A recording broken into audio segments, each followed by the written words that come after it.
Hello everyone. हम class 9th Rajasthan अध्ययन book को स्टडी कर रहे हैं और आज के इस वीडियो में हम इस बुक का चैप्टर नंबर 1 जिसका टाइटल है राजस्थान की ऐतिहासिक पृष्ठभूमि, इसके बारे में डिस्कस करेंगे। तो चलो स्टार्ट करते हैं। इस वीडियो में हम डिस्कस करेंगे कि राजस्थान में कौन कौन सी सभ्यताएं किन किन स्थानों पर विकसित हुई हैं और उन सभ्यताओं के स्थानों से हमें कौन कौन से अवशेष प्राप्त हुए हैं। तो सबसे पहले बात कर लेते हैं राजस्थान और प्रस्तर युग की। ये जो चैप्टर है इसका जो पार्ट 1 है उसमें हमने डिस्कस किया था इतिहास की टाइमलाइन के बारे में और हमने देखा था कि इतिहास का जो शुरुआती समय है उसको पाषाण काल या फिर प्रस्तर युग के नाम से जाना जाता है। तो ये प्रस्तर युग जो है वो राजस्थान में कहाँ कहाँ पर विकसित हुआ और कहाँ से हमें इसके अवशेष प्राप्त हुए हैं। राजस्थान में आदिमानव का प्रादुर्भाव कब और कहाँ हुआ अथवा उसके क्या क्या क्रियाकलाप थे, इससे संबंधित समसामयिक लिखित इतिहास उपलब्ध नहीं है। मतलब प्राचीन प्रस्तर युग जो है उस समय क्या क्या एक्टिविटी थी आदिमानव की, उसको लेकर के कोई भी लिखित जो चीज है वो हमें नहीं मिली है।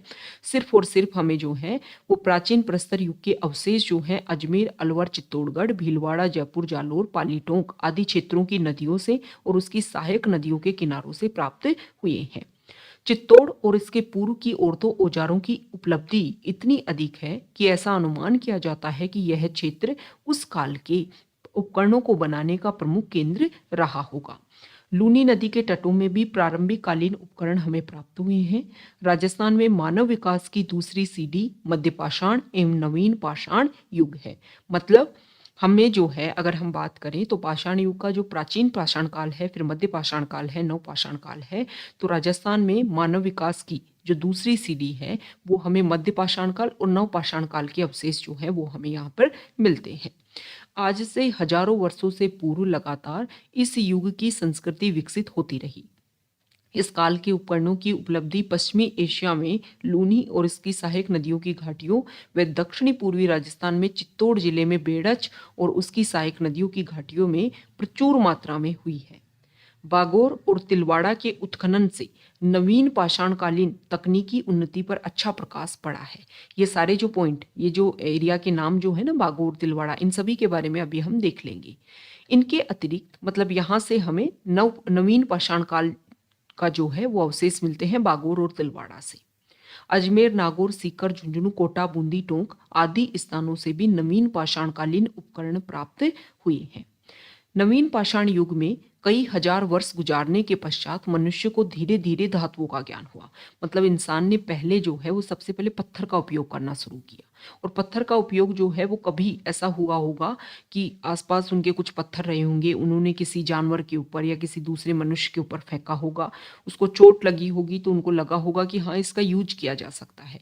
फिर धीरे धीरे पत्थरों को घिसने से आग की जब उत्पत्ति हुई तो उनको लगा कि अच्छा इनका और भी ज़्यादा यूज है। तो इस तरीके से पत्थरों को फिर धीरे धीरे जैसे जैसे मस्तिष्क और विकसित होता गया तो पत्थरों को घिस करके उन्होंने तीखे जो है वो उपकरण बनाना स्टार्ट कर दिए और उन उपकरणों का यूज जो है वो फिर शिकार करने के लिए, पेड़ों को काटने के लिए, उनकी छाल उतारने के लिए सब कुछ किया जाने लगा। धीरे धीरे जो है फिर मानव को धातुओं का ज्ञान होने लगा। तो आज से लगभग 6000 वर्ष पूर्व पहले धातुओं के युग को स्थापित किया जाता है। 6000 वर्ष पूर्व मतलब आप समझो कि अभी 2200, लगभग 2022 अभी चल रही है तो 2000 वर्ष ये और 4000 वर्ष पहले का जो समय है उस समय धातुओं का ज्ञान जो है वो मानव को सबसे पहले हुआ था। परंतु समयांतर में जब तांबा और पीतल, लोहा आदि का ज्ञान उनको हुआ तो उनका उपयोग औजार बनाने के लिए किया गया।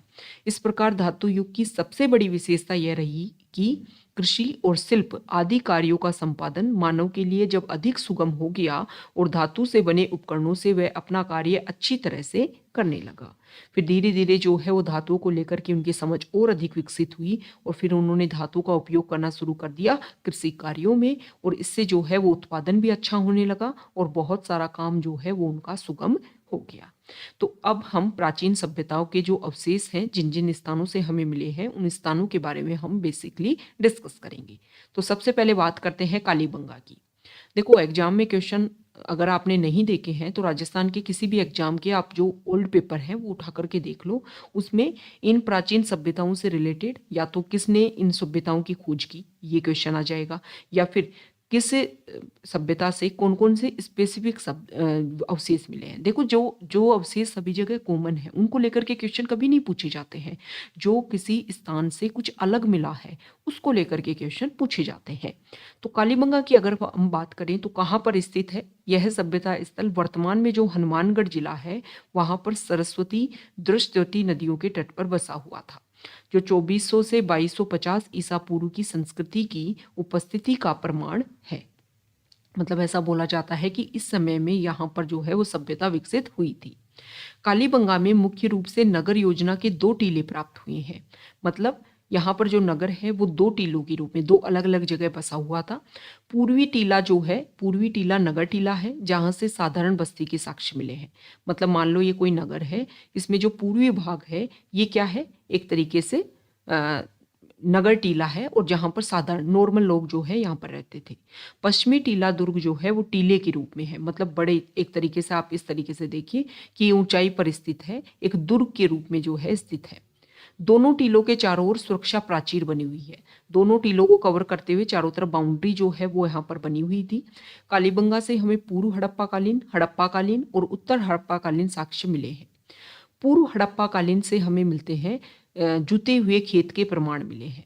ओके, हड़प्पा कालीन से पहले का जो समय है तो उस समय के अवशेष हमें मिलते हैं जुते हुए खेत, मतलब खेतों में हल चलाया हुआ है, जो संसार में प्राचीनतम है। तो आप यहाँ पर क्वेश्चन आ जाएगा कि जुते हुए खेत के प्रमाण हमें कहाँ से मिलते हैं, तो कहाँ से मिलते हैं? कालीबंगा से। और कौन सी ऐसी सभ्यता है जहाँ से हमें पूर्व हड़प्पा कालीन और उत्तर हड़प्पा कालीन के साक्ष्य मिलते हैं? तो आंसर आएगा कालीबंगा। यहाँ पर पत्थर का अभाव था तो दीवारें जो हैं वो कच्ची ईंटों से बनती हैं, इन्हें मिट्टी से जोड़ा जाता था।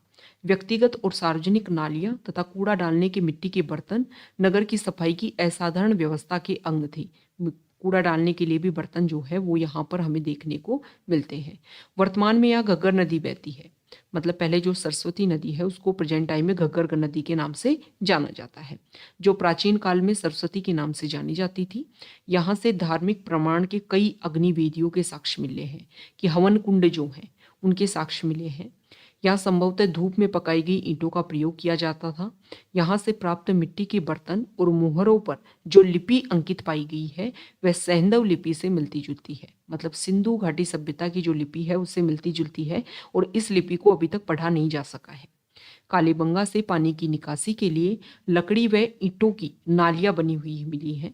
किसकी वो नालियां बनी हुई मिली है? लकड़ी की और ईंटों की। तांबे से बने कृषि के कई औजार भी यहाँ की आर्थिक उन्नति के परिचायक हैं। कालीबंगा की नगर योजना सिंधु घाटी की नगर योजना के अनुरूप दिखाई देती है।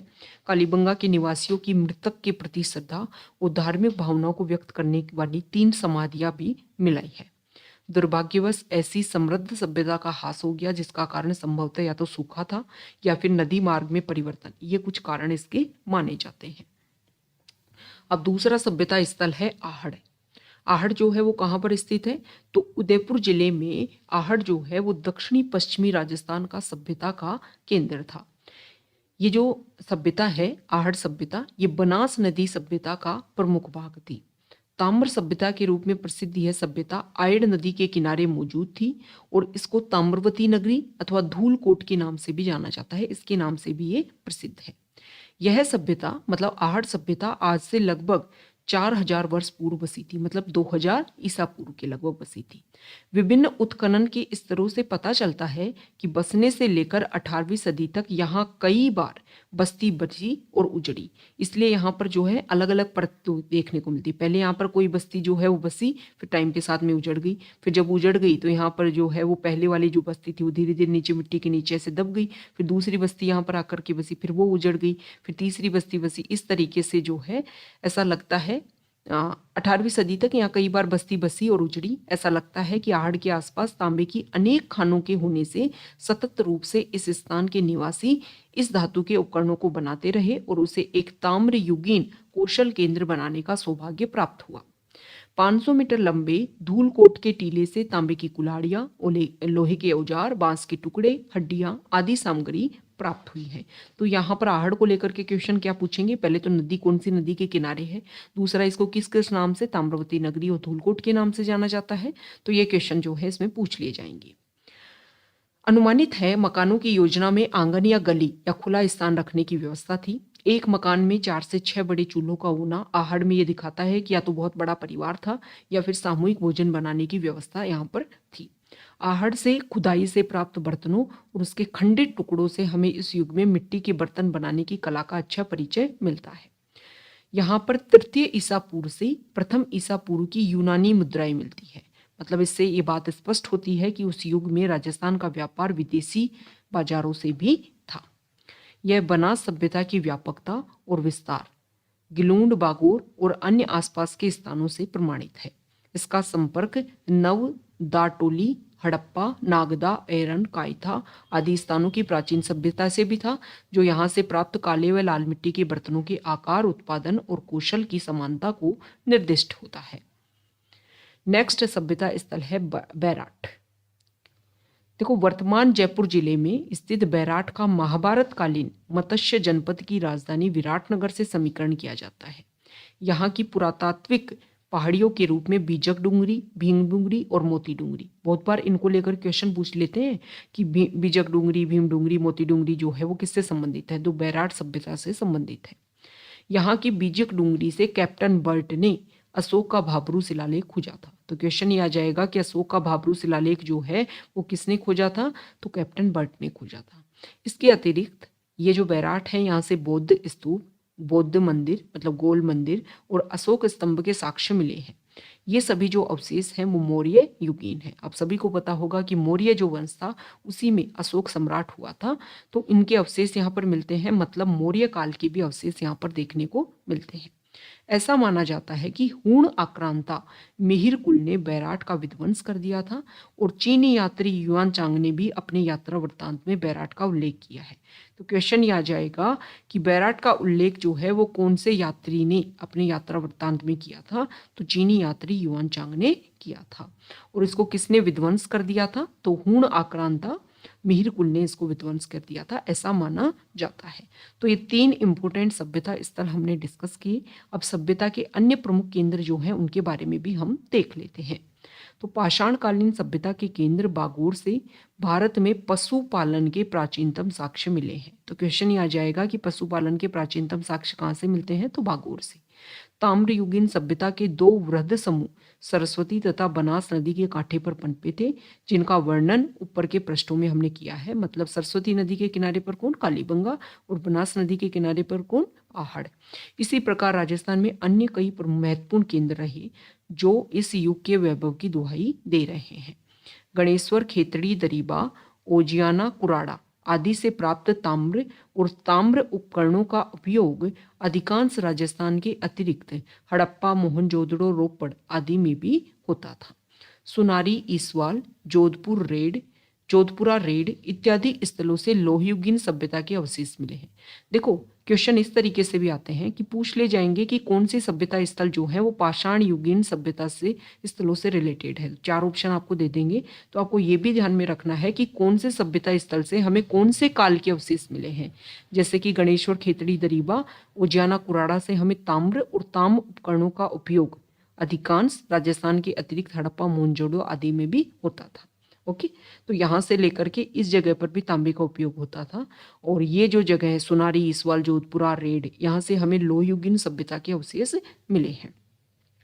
अतः सरस्वती दृष्टवती नदी, मतलब जो घग्गर नदी वाला जो क्षेत्र है, हनुमानगढ़ वाला रीजन, बनास, बेड़च नदी, आहड़, लूनी इत्यादि नदियों की उपत्यक्ताओं में दबी पड़ी कालीबंगा, आहड़, बागोर, गिलूंड, गणेश्वर आदि बस्तियों से मिली प्राचीन वस्तुओं से एक विकसित और व्यापक संस्कृति का पता लगा है। ये सभ्यताएं न केवल स्थानीय सभ्यता का प्रतिनिधित्व करती थी, अपितु चित्रकला, भांड शिल्प तथा धातु संबंधी तकनीकी कौशल में पश्चिम एशिया, इराक, अफ्रीका आदि देशों की प्राचीन सभ्यताओं में संपर्क में थी। मतलब ये बताया जाता है कि सिर्फ यहीं पर एक विकास नहीं हुआ, बल्कि ये जो सभ्यताएं हैं वो अन्य क्षेत्रों से भी, विदेश वाले क्षेत्रों से भी आपस में कनेक्ट थी। मतलब इनके बीच में आपस में व्यापार होता था। अब हम बात कर लेते हैं, ये तो हमने बात कर ली कि प्राचीन जो सभ्यता है उसके बारे में। अब हम बात करेंगे कि मध्यकाल के समय में राजस्थान में किस तरीके से कौन कौन सी घटनाएं देखने को मिली। तो पूर्व मध्यकालीन राजस्थान, इस काल की सबसे महत्वपूर्ण घटना युद्ध प्रिय राजपूत जाति का उदय और राजस्थान में राजपूत राज्यों की स्थापना है। देखो, इस चैप्टर का जो पार्ट 1 है उसमें जाकर के आप हिस्ट्री की जो टाइमलाइन है उसको आप देखोगे। स्टार्टिंग में हमने डिस्कस किया है और उसमें हमने ये पूरा बताया था कि राजपूत राज्य जो है 750 से 1000 बीसी के टाइम में हमने ये देखा कि यहाँ देखो एडी के टाइम में 750 से 1000 एडी के बीच में हमने ये देखा था त्रिपक्षीय संघर्ष हुआ था। और जब हर्षवर्धन की मृत्यु के पश्चात जो है वो जब एक केंद्रीय व्यवस्था नहीं थी तो अलग अलग जगह पर अलग अलग जो शक्तियां हैं वो उभर के सामने आई और उसी समय जो राजपूत युग जो है उसको बोला जाता है। तो देखो, इस काल की सबसे महत्वपूर्ण घटना युद्धप्रिय राजपूत जाति का उदय एवं राजस्थान में राजपूत राज्यों की स्थापना है। गुप्तों के पतन के बाद में केंद्रीय शक्ति का अभाव उत्तरी भारत में एक प्रकार से अव्यवस्था का कारण बना।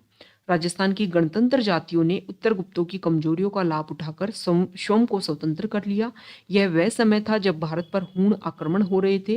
हूण नेता मिहिर कुल ने अपने भयंकर आक्रमण से राजस्थान को बड़ी क्षति पहुंचाई और बिखरी हुई गणतंत्रीय व्यवस्था को जर्जरित कर दिया।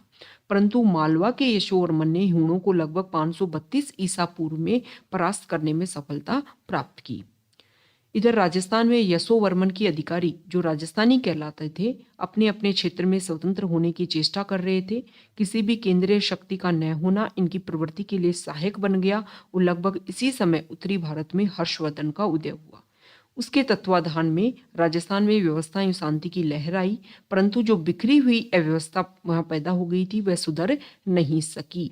इसी राजनीतिक उथल पुथल के संदर्भ में यहाँ के समाज में एक परिवर्तन दिखाई देता है और राजस्थान में दूसरी सदी ईसा पूर्व से 6ठी सदी तक विदेशी जातियां आती जाती रही। यहाँ के स्थानीय समूह उनका मुकाबला करते रहे, परंतु कालांतर में इन विदेशी आक्रमणकारियों की पराजय हुई, जिसमें कई मारे गए और कई यहाँ पर बस गए। जो शक और हूण यहाँ पर बचे रहे उनका यहाँ की शस्त्रोपजीवी जो जातियां हैं उनके निकट संपर्क स्थापित हो गया और बाद में 6ठी शताब्दी तक स्थानीय और विदेशी योद्धाओं का जो भेद है वो फिर जाता रहा। तो ये हमने चैप्टर में डिस्कस कर लिया है कि किस तरीके से राजस्थान में पाषाण काल प्रस्तर युग के अवशेष मिलते हैं और किस तरीके से मध्यकालीन जो राजस्थान है वो विकसित हुआ था। तो इसके जो नेक्स्ट पार्ट जो है इस चैप्टर का उसको हम नेक्स्ट वीडियो में नेक्स्ट पार्ट में डिस्कस करेंगे। अगर आप यहाँ तक आए हैं, वीडियो आपको अच्छा लगा है तो प्लीज़ वीडियो को लाइक कीजिए, शेयर कीजिए और चैनल को सब्सक्राइब कीजिए। Okay, thank you.